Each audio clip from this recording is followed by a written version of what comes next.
రక్తమిచ్చి మనల్ని పాపము నుండి, శాపము నుండి, సమస్త దుర్నీతి నుండి, సమస్త బాధలలో నుండి, సమస్త ఇరుకు ఇబ్బందుల్లో నుండి మన దేవుడు మనకు విడుదల, విమోచన ఇచ్చి ఆయన సన్నిధిలో మనల్ని ఆరాధింప చేస్తున్నాడు అని అంటే ఆ దేవుని మహాకృప కానీ మనదంటూ ఏమీ లేదు. కాబట్టి ఆ దేవాది దేవుని ఆయన ఇచ్చినటువంటి లేఖనాల ద్వారా మనం ఆరాధించబద్ధులమై ఉన్నాం. కాబట్టి పరిశుద్ధ గ్రంథం బైబిల్ నుండి కీర్తన గ్రంథం 100, కీర్తన గ్రంథం 100 5 వచనాలు ఉన్నాయి.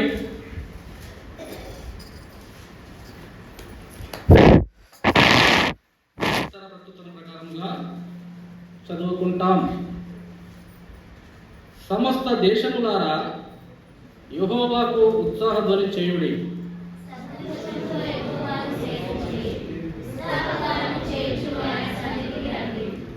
యెహోవాయే దేవుడని తెలుసుకొనుడి. ఆయనే మనల్ని పుట్టించెను. మనం ఆయన వారము, మనం ఆయన ప్రజలము, ఆయన మేము గొర్రెలము.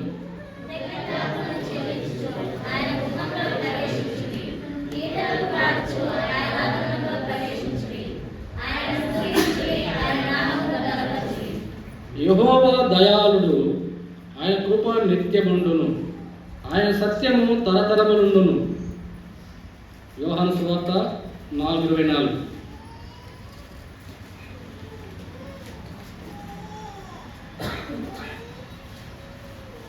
అందరం కలిసి చదువుకుంటాం.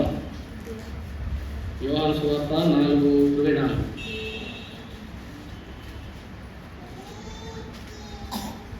దేవుడు ఆత్మ గనక ఆయన ఆరాధించేవారు ఆత్మతోనూ సత్యముతోనూ ఆరాధించవలెను. ప్రార్థిస్తున్నాం.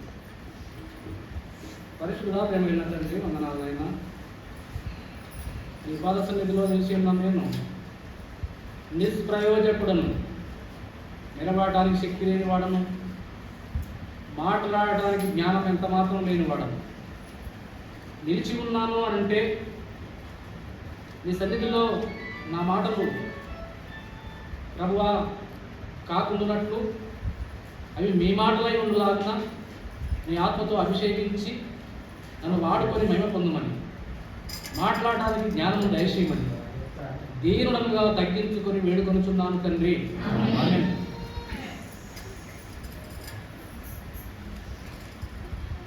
దేవుడు ఆత్మ గనక వాక్యాన్ని కూడా మనం ఆత్మానుభవములో ఆత్మానుసారంగా అర్థం చేసుకొని ఆరాధించాలి. శరీరానుసారమైన మనసుతో వాక్యమును వినకూడదు. వాక్యము ఆత్మ సంబంధమైనది, శరీర సంబంధమైనది ఎంత మాత్రము కాదు. ఇక్కడ రాయబడినటువంటి భాగంలో 100వ కీర్తన 100వ కీర్తనలో దేవుడు మరి ఆరాధించడానికి మనకి వాక్యము రాసిపెట్టి ఉన్నాడు. సమస్త దేశములారా యెహోవాకు ఉత్సాహధ్వని చేయుడి, సంతోషముతో యెహోవాను సేవించుడి. సమస్త దేశములారా, మరి సమస్త దేశములారా అంటే ఒక భారతదేశమా? ఏదో కొన్ని దేశాలు మాత్రమేనా? ప్రపంచంలో సృష్టి యావత్తులో ఉన్నటువంటి దేశములన్నీ కూడా కులాలతో పని లేదు, మతాలతో పని లేదు. అన్ని దేశాలు కూడా ఉత్సాహముతో, సంతోషముతో సృష్టికర్త అయినటువంటి యేసు క్రీస్తు ప్రభువుని మాత్రమే ఆరాధించాలని దేవుడు సెలవిస్తా ఉన్నాడు. ఒక భారతదేశానికి పిలుపు లేదు, ఒక అమెరికాకు పిలుపు లేదు, ఒక ఇజ్రాయేల్కు కాదు. సమస్త దేశంలో సృష్టి యావత్తులో ఉన్నటువంటి అన్ని దేశాల వారు, అన్ని దేశాల ప్రజలు సృష్టికర్త అయినటువంటి యేసయ్యను ఆరాధించాలంట.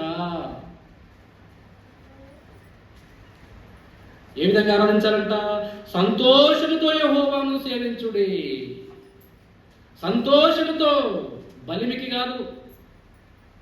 ఏదో ఎవరో తీసుకుని వచ్చి బేతెస్తా ప్రార్థనా మందిరంలో కూర్చుండబెడితే బలిమికి కట్టేసినట్లుగా వాక్యం వినకూడదు.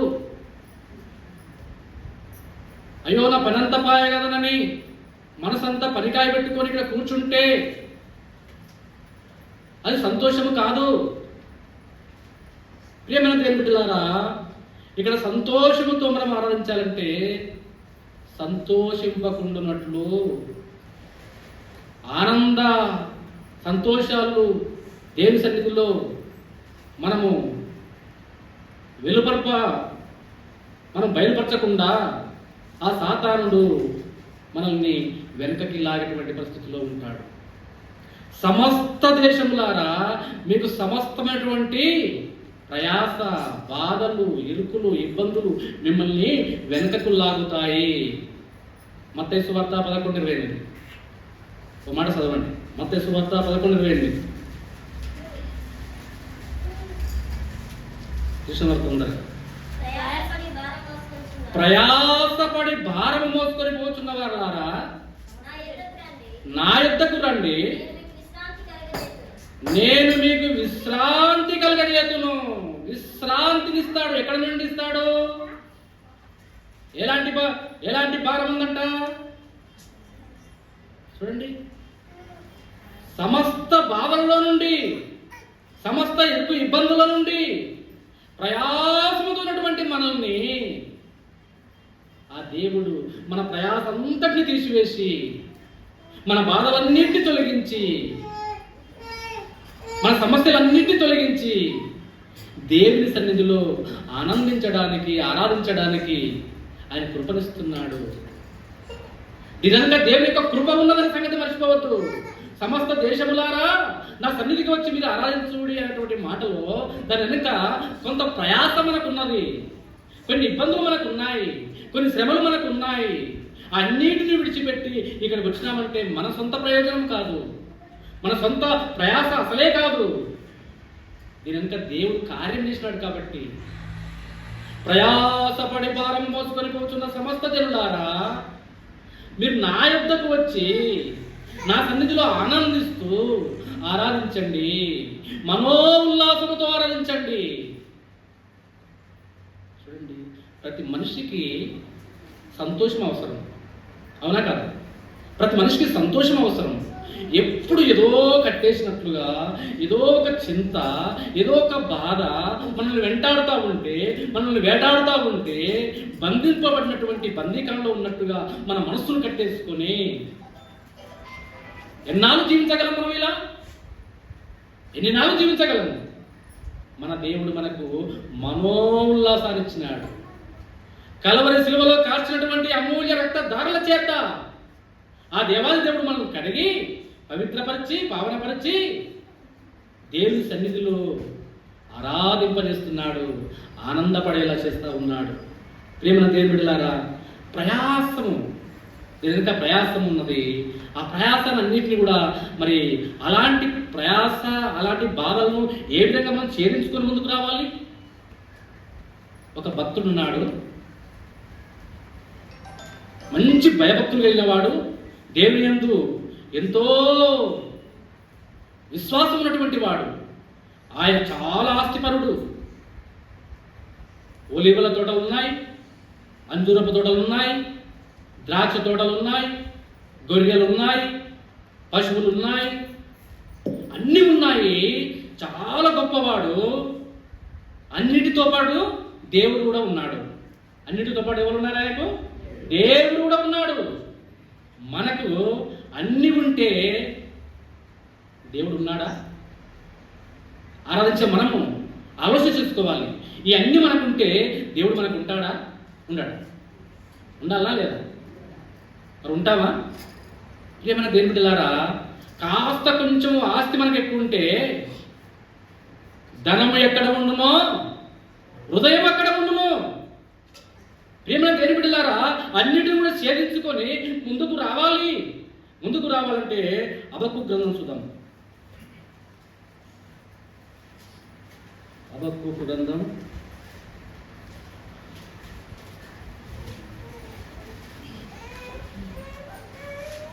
772 పేజీ. 772 page, page number 772. చూడండి, 17వ వచనాన్ని క్షుణ్ణంగా మన జీవితాలకు ఆపాదించుకొని ఈ భాగాన్ని మనము చదువుకుంటాం. ఒకటిగా చదవండి. చదవండి కృష్ణ వాళ్ళు. అంజూరపు చెట్లు పూయకుండినను. ఇక్కడికి వెళ్ళి మనం స్టార్ట్ చేద్దాం. వారానికి ఎన్ని రోజులు? 7 రోజులు. సోమవారం నుంచి స్టార్ట్ చేద్దాం. ఈ యొక్క భక్తునికి, ఈ హబక్కూకు ఎన్ని రకాల ఆస్తులు అని చెప్తాం? 6 రకాల, చూడండి, 6 రకాల ఆస్తుపాస్తులు ఉన్నాయి. అంజూరపు తోట ఉందంట. ఇంకేమున్నది? అంజూరపు తోట ఉంది. ఈ 6 రోజుల్లో సోమవారం నాడు అంజూరపు తోటలోకి వెళ్ళాడు ఈ భక్తుడు. సోమవారం నాడు అంజూరపు తోట చూచుద్దామని, నా తోట ఎలా ఫలించిందో, ఎలా సమృద్ధి ఫలాలు ఇస్తుందో అని చెప్పి సోమవారం నాడు అంజూరపు తోటలోనికి వెళ్ళిపోయినాడు. వెళ్ళిపోతే ఏం జరిగింది? అక్కడ అంజూరపు చెట్లు పూయకుండా ఉన్నాయి. పూత లేదు, కాత లేదు, చీడబట్టిపోయింది. నిరుత్సాహము, నిస్పృహ. దేవుని నమ్ముకున్న బిడ్డడే కదా, యేసుని నమ్ముకున్న వాడే కదా. సోమవారం నాడు ఏమైంది? నిరుత్సాహం కలిగింది. చూడండి, మంగళవారం ద్రాక్ష చెట్ల తోట దగ్గరికి పోయినాడంట. 2వ వారం మంగళవారం, గుర్తుపెట్టండి వారాలు. మంగళవారం ఏ తోటకి వెళ్ళాడు? ద్రాక్ష తోటలకు వెళ్ళాడంట. చూస్తే ఏముందంట అక్కడ? ఫలము లేదు. ద్రాక్ష తోటలో ఫలాలు లేవు. బాధపడుతున్నాడు. ఎంతో జీతగాల పెట్టి ద్రాక్ష తోట వేస్తే ఫలాలు లేవు. మళ్ళీ వచ్చిన పోతేవాయనే అనుకున్నాడు. అంజూరపు చెట్టు, అంజూరపు తోట దగ్గరికి పోయినాడు. సరేలే, కాయకుంటమేలే అనుకున్నాడు. ద్రాక్ష తోట దగ్గరికి వచ్చినాడు. ఫలాలు లేకుంటమేలే అనుకున్నాడు. నా దేవుడు నాకున్నాడు కదా అనుకున్నాడు. మళ్ళీ వచ్చాడు 3వ రోజు. చూడండి, బుధవారం ఎక్కడ పోయినాడు? చదవండి. 3వ ఒలీవ తోటలోనికి వెళ్ళినాడు. ప్రియమైన దేవుని బిడ్డలారా, ఒలీవ తోటలోనికి వెళ్ళినాడు. అక్కడ ఏం లేదంట? ఒలీవ చెట్లు కాపు లేక ఉండెను. కాపు లేదు, పూత లేదు, ఫలాలు లేవు, కాపు లేదు. ఇక్కడ కూడా నిరుత్సాహపరిచేటువంటి పరిస్థితులు ఈ భక్తుడికి ఎదురవుతున్నాయి. ఈ 6 రోజుల కాలంలో ఈ మాట మనం ఎందుకు చదువుకుంటున్నామంటే, ఆరాధించిన ఆదివారం మొదలుకొని సోమ, మంగళ, బుధ, బేస్త, శుక్ర, శనివారాల వరకు అంత సవ్యంగా, దివ్యంగా నా దేవుడు అన్నిటికీ తెచ్చిపెడతాడు, నేను హాయిగా ఉంటానటువంటి భరోసా విశ్వాసాలకు ఎప్పుడు కూడా ఉండదు. దేవుని బిడ్డలారా, శ్రమ కలుగుట మేలాయను. శ్రమ కలిగితే శ్రమ వెనక మేలు ఉంటుంది. కాబట్టి ఈ అవిశ్వాసంలో పడిపోకున్నట్లు ఈ భక్తిని చూసి మనం నేర్చుకోవాలని, ఈ భక్తిని చూసి మనం ఆరాధించాలని దేవుడు మనతో మాట్లాడుతూ ఉన్నాడు. 3వ రోజు ఎక్కడ పోయినాడు? ఒలీవ తోటలోకి పోయినాడు. అక్కడ కాపు లేదు. చూడండి, 4వ రోజు ఆయనకు మరి వరి చేను ఉన్నదో, గోధుమ చేను ఉన్నదో, కొర్ర చేను ఉన్నదో మనకి ఏది తెలియదు. కానీ చేనులు ఉన్నాయంట, సిరుధాన్యాలు పండేటివి. ఈ తోటల పని అయిపోయింది, నాకు వరి చేను ఉన్నది కదా, సమృద్ధిగా పండుతుంది అని ఆశతో వచ్చాడంట ఈ భక్తుడు. పొలాలన్నీ తిరిగి చూస్తున్నాడంట. చేనులో ఏం లేదంట? పైరు లేదు. ఈ భక్తుని దెబ్బ మీద దెబ్బ తగులుతున్నాయి. ఎన్ని దెబ్బలు తగిలినాయి? సోమవారం దెబ్బ, మంగళవారం దెబ్బ, బుధవారం దెబ్బ, గురువారం కూడా, బేస్తవారం కూడా దెబ్బ మీద దెబ్బ తగులుతా ఉన్నాయి. అయినను నా దేవుడు నాకున్నాడు అని భరోసాతో సొమ్మసిల్లిపోలేదు, నిరుత్సాహపడలేదు, విభ్రాంతికి గురి కాలేదు, ఐక విచారాలు వ్యక్తపరచలేదు. విశ్వాస యాత్రలో ముందుకు సాగిపోతా ఉన్నాడు. ఎన్నివైనా పర్వాలేదు, నా పశువులు నాకున్నాయి అని చెప్పి చూడండి 6 ఏ వారం ఇది? శుక్రవారం నాడు ఎక్కడ పోయినాడు? గొర్రెల మందలు విస్తారంగా ఉన్నాయంట. నా గొర్రెలు ఉన్నాయి, నా పశువులు ఉన్నాయి, ఇక ఈ తోటలతో నాకు పని ఉంది. ఈ పంట పండకపోతే నాకేమవుతుంది? నా దేవుడు నాకున్నాడు. నా గొర్రెలు సమృద్ధిగా ఫలిస్తే చాలనుకొని గొర్రెల దొడ్డిలోనికి వెళ్ళిపోయినాడు. శుక్రవారం ఎక్కడ పోయినాడు? గొర్రెల దొడ్డిలోనికి వెళ్ళిపోయినాడు. అక్కడ ఏమున్నాయంట? గొర్రెలు దొడ్డిలో లేకపోయినను. అయ్యో, ఎక్కడ పోయినాయి గొర్రెలు? మందలుగా ఉండేనే దొడ్డులో గొర్రెలు లేవంట. రోగాలు వచ్చి చనిపోయినాయంట. ప్రేమైన దేవుని బిడ్డలారా, ఎంత దెబ్బ, ఎంత బాధ! యేసుని నమ్ముకున్న భక్తుడే కదా, ఎంతో విశ్వాసం ఉన్నవాడే కదా. ఎందుకు ఇలా జరిగింది? ప్రియమైన దేవుని బిడ్డలారా, ఇవన్నీ ఇస్తే నా భక్తుడు ఏ విధంగా నన్ను ఆరాధన చేస్తాడు, ఇవన్నీ లేకపోతే నా భక్తుడు ఎలాగా ఆరాధన చేస్తాడని దేవుడు పరీక్షిస్తున్నాడు. జాగ్రత్త! మనందరినీ ఇచ్చి కొన్నాళ్ళు పరీక్షిస్తాడు, ఇవ్వకుండా కొన్నాళ్ళు భక్తుని పరీక్షించేటువంటి అవకాశాలు ఉన్నాయి. ప్రేమన దేవుని బిడ్డలారా, గొర్రెల దొడ్డిలోనికి వచ్చినాడు శుక్రవారము, గొర్రెల దొడ్డిలో లేకుండా. చూడండి, శనివారం సాలలో పశువులు లేకపోయినను. పశువుల సాలలోనికి వెళ్ళిపోయినాడు. పశువుల సాలలోనికి శనివారం నాడు వెళ్ళిపోయినాడు. జీతగాలను పిలిచాడు. ఏమయ్యా పశువులు లేవు, ఎక్కడ పోయినాయి? అయ్యా, శబాయిలు వచ్చి తోలుకొని పోయినారయ్యా. శత్రువులు తోలుకొని పోయినారయ్యా. పశువులు లేవయ్యా.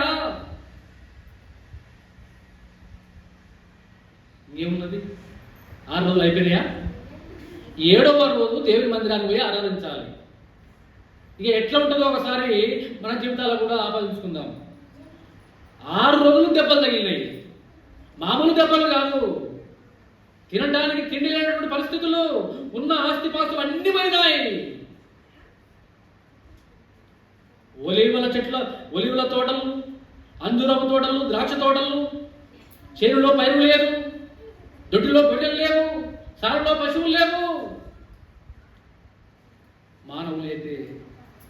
మానవుల నైజం ఏంటంటే, అయ్యో ఎన్ని పోయినాయి కదా, ఎంత పని చేసుకుంటే అని చింతాక్రాంతులై అనేక విచారాలతో బాధపడుచు కృంగి కృషించి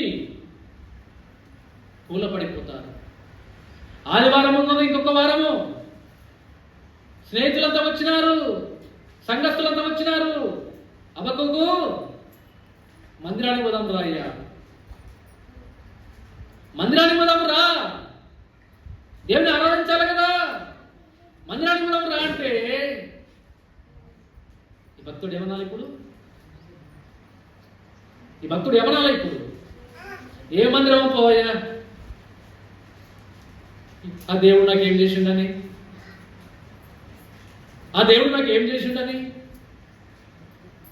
ఒలివల తోటలు పోయినవి, ద్రాక్ష తోటలు పోయినవి, అంజూరం తోటలు పోయినవి, గొర్రెలు పోయినవి, పశువులు పోయినాయి, అన్ని పోయినాయి. ఇక దేని కొరకు రావాలయ్యా? దేనికి ఆరాధించాలయ్యా యేసయ్యను? యేసయ్య దేవుడైతే ఎందుకు కాపాడలేదు అంటారా? చెప్పండి, ఉన్నమాట చెప్పండి, మీ మీదకి ఏమి రాదు అంటారా? అది మానవ నైజం. అది ఎప్పుడంటే యేసయ్య మీద విశ్వాసం లేకుండా ఉన్నప్పుడు. ఈ భక్తుడు ఏం చేస్తున్నాడు తెలుసా? ఏమయ్యా హబక్కూకు ఉన్నావా? ఉన్నాను బ్రదర్, ఉన్నాను, వస్తున్నా, కూర్చోండి అని చెప్పి ఎంతో మనోల్లాసంతో, ఎంతో ఉత్సాహంతో, ఎంతో ఆనందంతో, తన నోటి మాటలో బాధ లేదంట, తన పలుకులో బాధ లేదంట, కొందరు ఏమంటారంటే పోదునా పోకపోదునా, బ్రదరు ఏమో వస్తలే అంటే ఈ బాధ కొంత, పోవాలనే ఆశ కొంత. నేను మందిరానికి పోవాలనే ఆశ కొంత, ఈ బాధ కొంత దిగమిందుకుంటూ వస్తలే బ్రదరు. కానీ ఈ భక్తుడు అలా కాదంట. చూడండి మాట చదవండి. నేను యెహోవా యందు ఆనందించదను. ఆనందం వస్తుందా? ఇన్ని బాధలలో, ఇన్ని సమస్యలలో ఆనందం ఎలా వస్తుంది? ఈ భక్తుడంట నేను యెహోవా యందు ఆనందిస్తాను.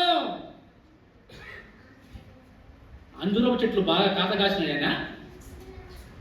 ద్రాక్ష చెట్లు బాగా ఫలించినాయనా? ఒలివల చెట్లు బాగా కాపు కాసినాయనా?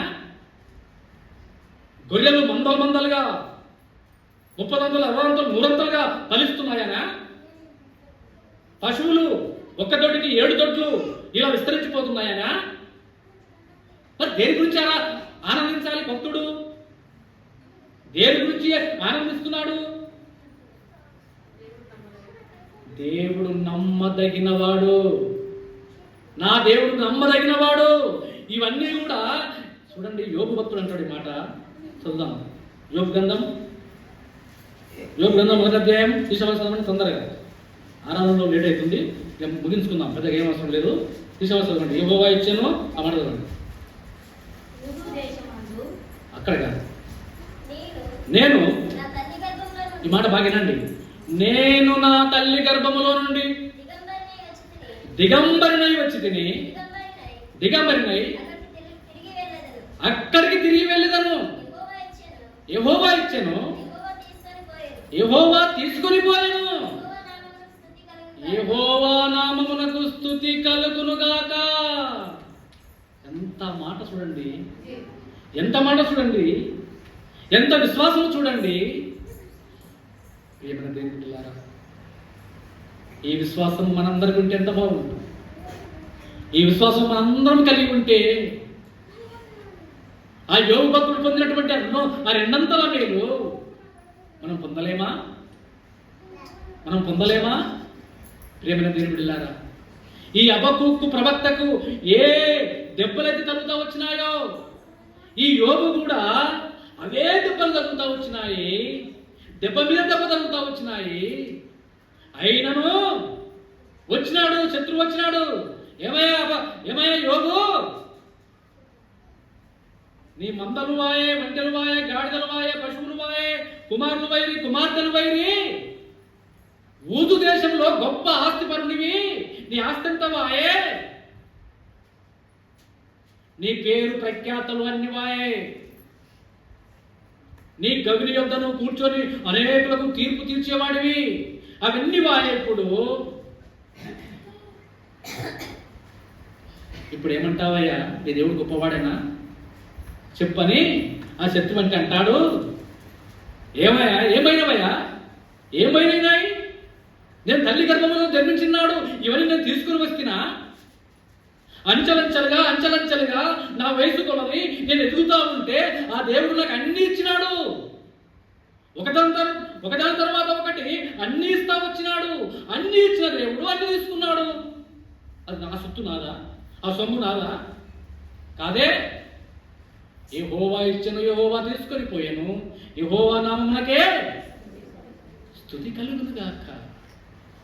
ప్రియమైన దేవుని బిడ్డలారా, ఈ మాటలు ఎందుకు చదువుకున్నామంటే హబక్కూకును యోబును ఎందుకు దేవుడు ఈ మాటలు చదివించాడంటే, విశ్వాసమైన మనము, యేసయ్య రక్త ప్రోక్షణ ద్వారా విడుదల పొందిన మనము ఈ లోకముగా అని లోకంలో ఉన్నాము. ఈ రాజ్యము నా లోక సంబంధమైన నా ఏమంటాడు, ఈ రాజ్యము చూడండి, మనది అక్కడ ఉన్నది దేశము. ఈ రాజ్యము నా దేశం లాంటి దేశము కాదు. ఇది లోక సంబంధమైనది. మనం అక్కడ ఉండవలసిన వారు ఇక్కడ కాదు ఉండేది. అందుకే ఈ లోకంలో మీకు శ్రమ. అయినను బాధపడకండి, శ్రమ కలుగుట మేలాయను. శ్రమల వెనుక మేలు దాగి ఉన్నది. అన్ని ఉన్న వాళ్ళు అమెరికాలో మొన్న జరిగింది ఏంటది? ఎక్కడ? కాలిఫోర్నియా రాష్ట్రంలో దేవుని రాజ్యం అది, దేవుని పట్టణం అది. అమెరికా అంటే ఏమంటారు? క్రైస్తవ దేశం అంటారు. అక్కడ దేవుడు మాత్రమే అక్కడ పూజారుడు, ఆయన మాత్రమే పూజింపబడాలి. ఈ భక్తుల్లాగానే యోగులాగానే చాలా ఆస్తిపరులు వాళ్ళు,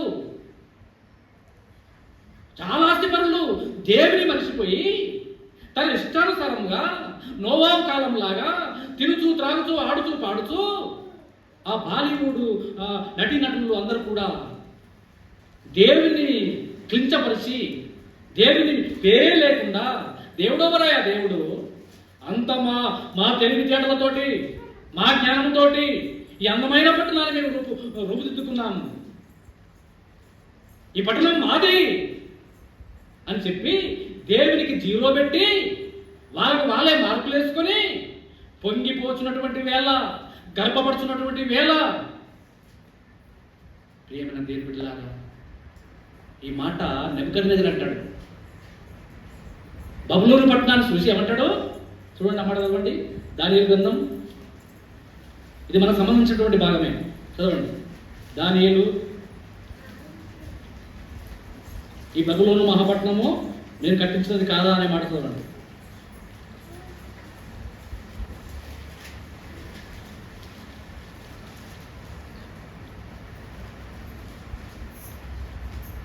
నాలుగవ అధ్యాయము, దానియేలు గ్రంథం 4వ అధ్యాయం 28 నుంచి చదవండి.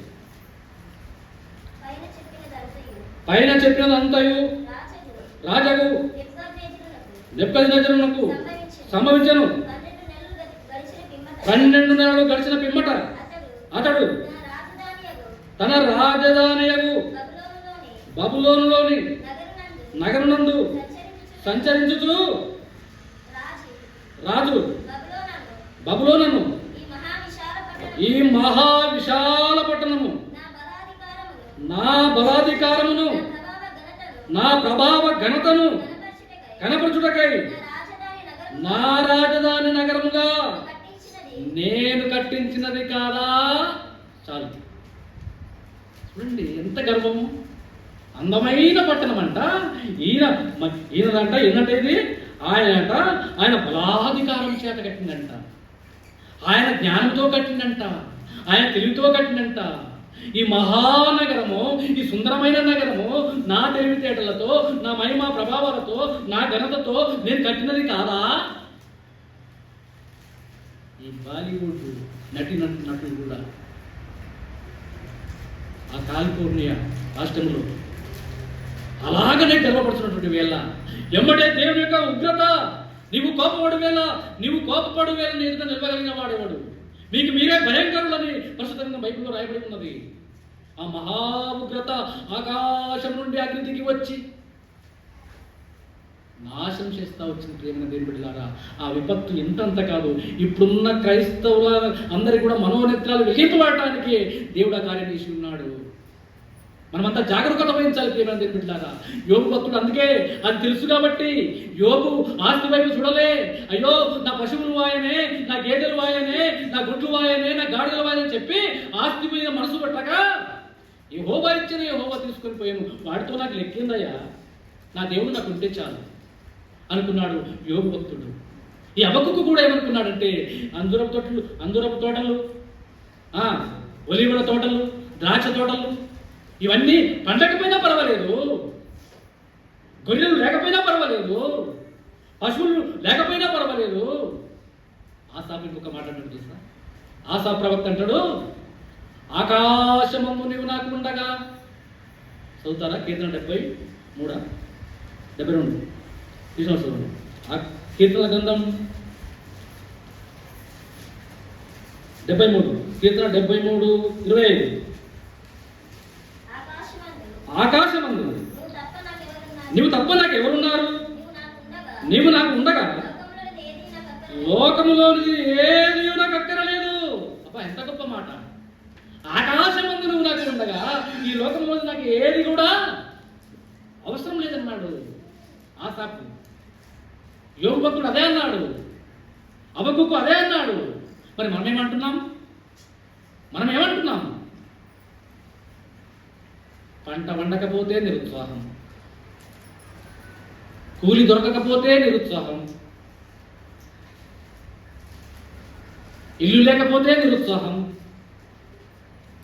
చదివిన చదువుల్లో రాణింపు రాకపోయేనే, ఉద్యోగం దొరకకపోయేనే, ఉద్యోగం దొరకపోతే నిరుత్సాహం, చదువులో పాసు కాకపోతే నిరుత్సాహం. ఇలా పోల్చుకుంటే మన యొక్క విశ్వాస జీవితంలో అన్నిటిని మనం పోల్చుకొని చింతాక్రాంతులమై అహీక విచారాలతో, అప్పుల బాధలతో కృంగి కృంగి కృంగి కృంగి కృషించిపోతాం. ఏమైనా దేని బిడ్డలారా, మనో ఉల్లాసముతో నీకు ఆస్తిపాస్తులు ఉన్నా లేకపోయినా ఆ దేవుని చూడండి. హబక్కూకు దగ్గర రండి. హబక్కూకు ఏమంటున్నాడు చూడండి, ఆదివారం ఎన్ని పోయినా కానీ ఆకాశమందు నువ్వు ఉన్నావయ్యా. చూడండి, మేడి మీద చేయి పట్టి వెనకటట్టు తిరుగుబాటు నాకు పాత్రుడు కాదు. విశ్వాస జీవితంలో యేసుని నమ్ముకొని బాప్తిసం తీసుకొని ముందుకు సాగిపోతున్న మనకు కొన్ని ఇలాంటి విపత్తులు రావడానికి ఆస్కారం. అవి చిన్న చిన్నవి అయినను మన దేవుడు కాపాడటానికి సమర్థుడు. ఎప్పుడది యోబు కాపాడలేదా?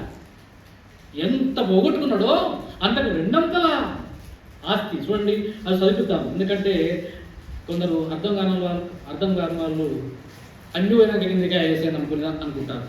కానీ ఆ పోగొట్టుకున్న దానికి దేవుడు ఎంత ఇచ్చిండో చదువుకుందాం. యోబు గ్రంథం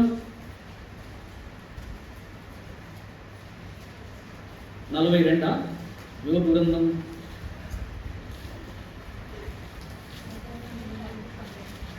42 చదవండి.